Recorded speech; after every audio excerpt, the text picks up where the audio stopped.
Baiklah, selamat malam. Perkenalkan, nama saya Daniel Dwi Kurniawan dengan NPM C1C0221103. Pada video ini saya akan menjelaskan materi mengenai imbalan kerja. Perlakuan akuntansi menurut imbalan kerja diatur dalam PSAK nomor 24. PSAK ini berlaku untuk pemberi kerja mencakup imbalan kerja jangka pendek seperti gaji, bonus atau cuti berimbalan, pesangon, imbalan pasca kerja seperti pesangon seperti pensiun, THT, imbalan kerja panjang lainnya seperti cuti berimbalan jangka panjang ataupun imbalan cacat permanen. Imbalan kerja jangka pendek adalah imbalan kerja yang diharapkan akan diselesaikan seluruhnya sebelum 12 bulan setelah akhir masa periode pelaporan saat pekerja memberikan jasa. Imbalan kerja jenis ini tidak mencakup pesangon.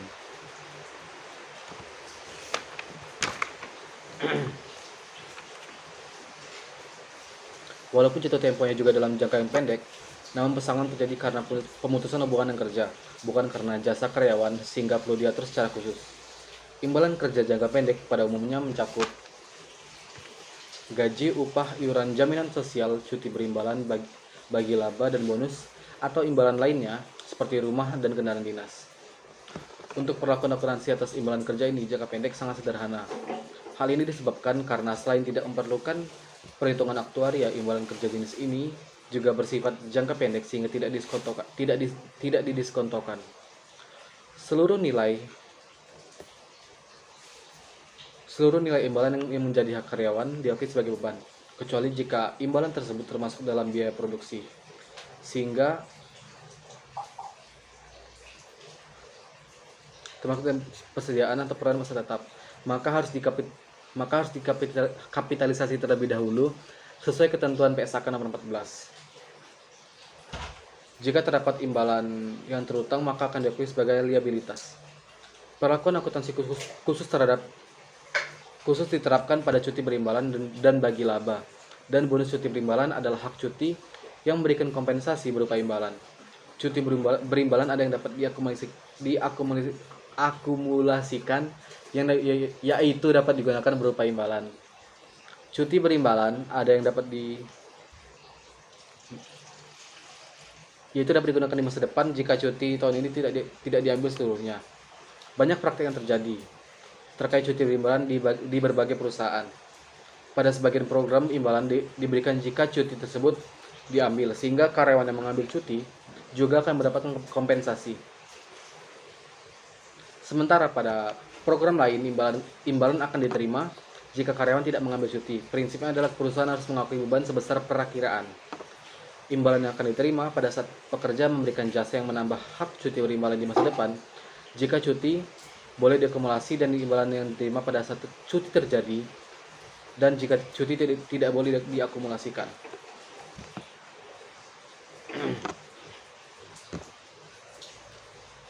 Sementara pada bagi laba dan bonus, perusahaan harus mengakui beban sebesar perkiraan pembayaran pada bagi laba dan bonus apabila terdapat kewajiban hukum atau kewajiban konstruktif atas pembayaran beban tersebut sebagai akibat dari peristiwa masa lalu, dan kewajiban tersebut dapat diestimasi secara andal. Kewajiban konstruktif timbul berdasarkan kebiasaan yang dilakukan perusahaan di masa lalu. Jika perusahaan tidak mempunyai alternatif realistis lainnya kecuali melakukan pembayaran, maka bagi laba dan bonus diakui sebagai liabilitas sebesar jumlah yang belum dibayar. Pesangon.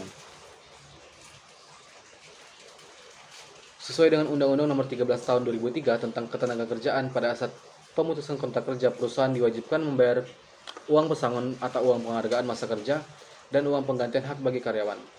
Besarnya pesangon tersebut dihitung berdasarkan masa kerja. Jadi pesangon pada intinya adalah imbalan yang terutang akibat PKK, baiknya berasal dari keputusan perusahaan atau diberhentikan ataupun keputusan karyawan atas tawaran perusahaan atau secara sukarela. Pembayaran pesangon haruslah dalam bentuk tunai, kecuali karyawan menyetujui pembayaran dalam bentuk non-tunai. Untuk perlakuan akuntansinya, perusahaan mengakui pesangon sebagai liabilitas dan beban pada tanggal yang lebih awal di antara ketika penawaran atas imbalan tersebut tidak dapat ditarik kembali dan ketika biaya-biaya terkait restrukturisasi telah diakui sesuai dengan PSAK nomor 57. Perusahaan dikatakan tidak dapat lagi menarik pesangon yang ditawarkan secara sukarela pada waktu yang lebih awal, antara lain ketika pekerja menerima tawaran dan ketika pembatasan, misalnya persyaratan hukum, peraturan atau kontraktual atau pembatasan lainnya atas kemampuan entitas untuk menarik tawaran berlaku. Jika pesangon terutang sebagai akibat dari keputusan perusahaan, maka perusahaan tidak dapat lagi menarik tawaran ketika perusahaan mengkomunikasikan kepada pekerja yang terkena dampak. Pengukuran nilai pesangon sama dengan imbalan kerja jangka pendek. Kecuali pesangon PKK jatuh tempo dalam waktu lebih dari 12 bulan setelah periode pelaporan, maka diterapkan seperti imbalan kerja jangka panjang lainnya. Pesangon hanya terkait dengan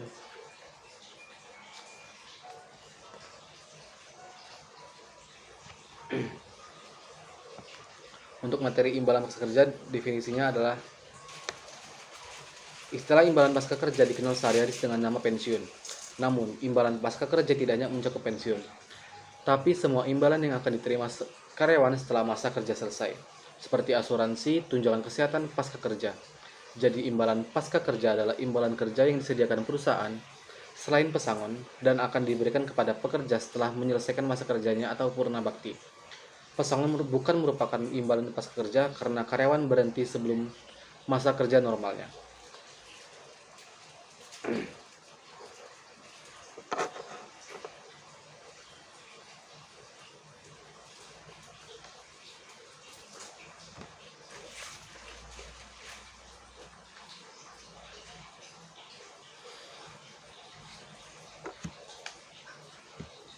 Program imbalan pasca kerja terdiri atas dua jenis, bergantung pada karakteristik, yaitu sebagai berikut.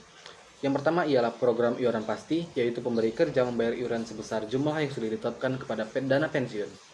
Pada program iuran pasti, pemberi kerja tidak memiliki kewajiban hukum atau kewajiban konstruktif untuk membayar iuran lebih lanjut jika dana pensiun tidak memiliki aset yang cukup untuk membayar seluruh imbalan kerja terkait dengan jasa yang diberikan oleh pekerja pada periode berjalan dan periode sebelumnya. Yang kedua ialah program imbalan pasti, yaitu pemberi kerja wajib membayar sesuai dengan imbalan yang disepakati yang akan diterima pekerja saat masa selesai kerja nanti. Oleh karena itu, pemberi kerja memiliki kewajiban hukum atau kewajiban konstruktif untuk membayarkan iuran lebih lanjut jika dana pensiun tidak memiliki aset yang cukup untuk membayar seluruh imbalan kerja sebesar nilai yang telah disepakati. Dengan kata lain, pemberi kerja harus menanggung risiko atas kekurangan dana tersebut. Pada program iuran pasti, pemberi kerja hanya sebatas iuran yang telah ditentukan. Imbalan yang akan dibayar kepada pensiunan tidak ditentukan jumlahnya, bergantung pada ketersediaan pada aset program di dana pensiun. Oleh karena itu, resiko pemberi kerja hanya sebatas iuran karena pemberi kerja tidak perlu melakukan iuran tambahan di luar yang sudah ditetapkan. Sementara risiko atas ketidakpastian jumlah imbalan yang akan diterima sepenuhnya akan ditanggung oleh pensiunan. Pada program imbalan pasti, tanggung jawab pemberi kerja bukan hanya sebatas iuran, melainkan sampai kepada imbalan yang telah disepakati. Pemberi kerja bertanggung jawab untuk membayar iuran jika aset program dari dana pensiun yang mengelola dana yang telah diberikan oleh perusahaan untuk dana pensiun nanti. Jika kurang dari disepakati, maka si pemberi kerja wajib untuk melunasi atau menambahkan sehingga jumlah yang disepakati itu tercapai. Maka jumlah iuran yang dibayarkan secara periodik oleh pemberi kerja tidak ditentukan besarnya, bergantung pada ketersediaan dana pada aset program di dana pensiun untuk memenuhi pembayaran imbalan. Untuk contoh ini adalah pada tabel besaran iuran pada program iuran pasti tetap atau ditentukan, sedangkan pada imbalan pasti tidak ditentukan. Besaran imbalan pada program iuran pasti tidak ditentukan, pada program imbalan pasti tetap atau ditentukan. Kewajiban entitas tergantung kepada iuran yang telah disepakati, lalu pada program imbalan pasti ditanggung oleh pemberi kerja atau entitas. Risiko investasi pada program iuran pasti ditanggung oleh pekerja atau pensiunan, pada program imbalan pasti ditanggung oleh pemberi kerja atau entitas.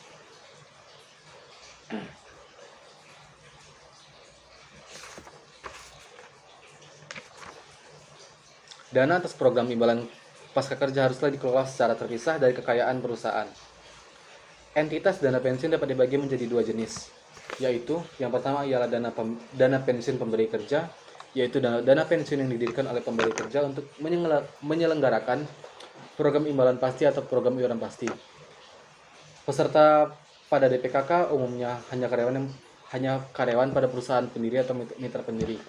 Sebagai contoh itu, perusahaan Astra itu memiliki perusahaan tersendiri yang mengelola dana pensiun untuk karyawan-karyawan Astra. Jadi si perusahaan dana pensiun ini hanya mengelola dana pensiun untuk diberikan kepada karyawan yang termasuk ke dalam karyawan Astra. Lalu yang kedua ialah dana pensiun lembaga keuangan atau DPLK, yaitu dana pensiun yang dibentuk oleh bank atau perusahaan asuransi jiwa untuk menyelenggarakan program pensiun iuran pasti bagi perorangan, baik karyawan maupun pekerja mandiri. Peserta pada DPLK terdiri dari berbagai perusahaan. Berbanding dan terbalik dengan yang tadi, pada dana pensiun lembaga yang ini, seluruh karyawan dari perusahaan dapat berpartisipasi dalam perusahaan dana pensiun tersebut.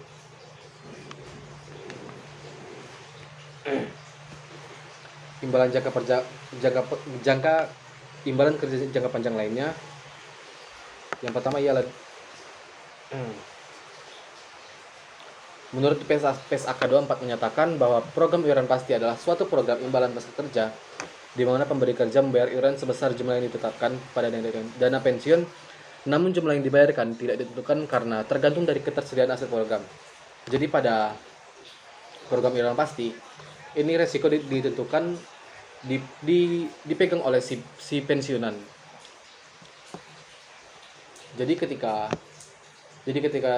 suatu dana pensiun tidak memiliki dana untuk membayar itu, maka dana yang diberikan oleh pensiunan juga akan segitu. Namun keuntungan dari program iuran pasti, jika dana itu surplus, maka si pensiunan juga akan mendapatkan dana yang surplus juga.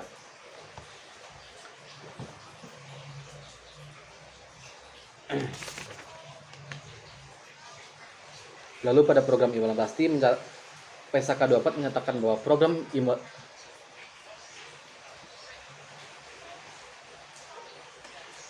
pada program imbalan pasti suatu program imbalan di mana pemberi kerja wajib membayar sesuai dengan imbalan yang telah disepakati. Untuk pada program imbalan pasti ini, yang memegang risiko atau risiko investasi pada dana pensiun adalah si pemberi kerja. Karena di awal si perusahaan dengan si karyawan ini sudah memiliki kesepakatan bahwa di akhir masa periode dana pensiunnya akan memiliki nominal sebanyak yang telah ditentukan. Maka jika si dana pensiun tidak dapat mencukupi dana yang akan dibayarkan, maka si pemberi kerja memiliki kewajiban hukum atau kewajiban konstruktif untuk melunasi dana tersebut sampai dengan nominal yang telah ditentukan. Untuk perlakuan akuntansi ini sesuai dengan PSAK 24 yang menggantikan PSAK 24, akuntansi untuk program imbalan pasti lebih kompleks karena membutuhkan adanya asumsi aktuaria.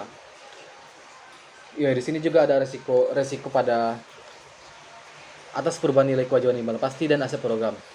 Resiko tersebut meliputi resiko aktuarial, yaitu jumlah kewajiban imbalan pasti imbalan yang akan dibayarkan berbeda dengan yang diharapkan akibat perubahan perhitungan atau asumsi aktuaria, dan risiko investasi, yaitu hasil investasi aset program yang berbeda dari yang diharapkan.